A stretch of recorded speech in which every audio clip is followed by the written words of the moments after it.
আমার ভিডিওতে অনেকেই কমেন্ট করেন ভাই ভূতের গল্প দেন, তাই তাদের জন্য নিয়ে আসলাম আজকে একটা ভূতের গল্প। যাদের হার্ট দুর্বল তারা আমার এই ভিডিওটা দেখবেন না। সবার উদ্দেশ্যেই একটাই কথা, প্লিজ রাতের বেলা আপনারা কেউ একা একা বাথরুমে প্রবেশ করবেন না।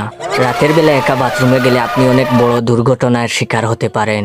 কথাগুলো এমনি এমনি বলছি না, আজকে ভয় পেয়ে মরতে মরতে বেঁচে ফিরছি বাথরুম থেকে। একটু আগে বাথরুমে ঢুকেছি, ঢুকার সঙ্গে সঙ্গেই হঠাৎ করে কারেন্ট চলে গেল। ভয়ে আমি দিশেহারা হয়ে গিয়েছিলাম। হঠাৎ করেই কয়েক সেকেন্ড বাদে আবার কারেন্ট চলে আসলো, কিন্তু কারেন্ট আসার পরে যে আমি এমন কিছু দেখব সেটা কল্পনা করলেও শরীরের লোম দাঁড়িয়েও যাচ্ছে। কারেন্ট আসার পর দেখতে পেলাম বাথরুমের এক কোনায় কারো মৃতদেহ বাড়ছে, তাও আবার হাওয়ার মাঝে। এটা দেখে আমার হার্টবিট বেড়ে যাচ্ছিল, মনে হচ্ছিল সেই মুহূর্তেই বয়ে মারা যাব আমি।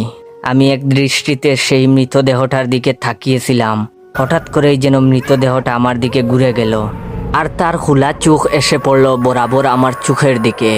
তার চোখগুলো ঠেলে বের হয়ে আসতে চাইছিল, এমন ভৌতিক পরিস্থিতিতে যে কারো দম আটকে যাবে।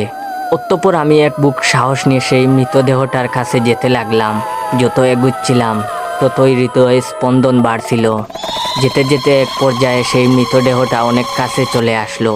তার কাছেই গিয়ে দেখলাম সেটা আর কারো নয়, একটি তেলাপোকার মৃতদেহ ছিল, যেটা মাকড়সার জালের সঙ্গে আটকে উল্টো হয়ে ঝুলেছিল। ভাই কেউ গালি দিস না ভাই, আমি ফানি মানুষ, এইসব ভূতের ভিডিও বানাতে পারবো না। আর ভিডিওটা দেখে ভালো লাগলে অবশ্যই লাইক কমেন্ট শেয়ার করবেন। ধন্যবাদ।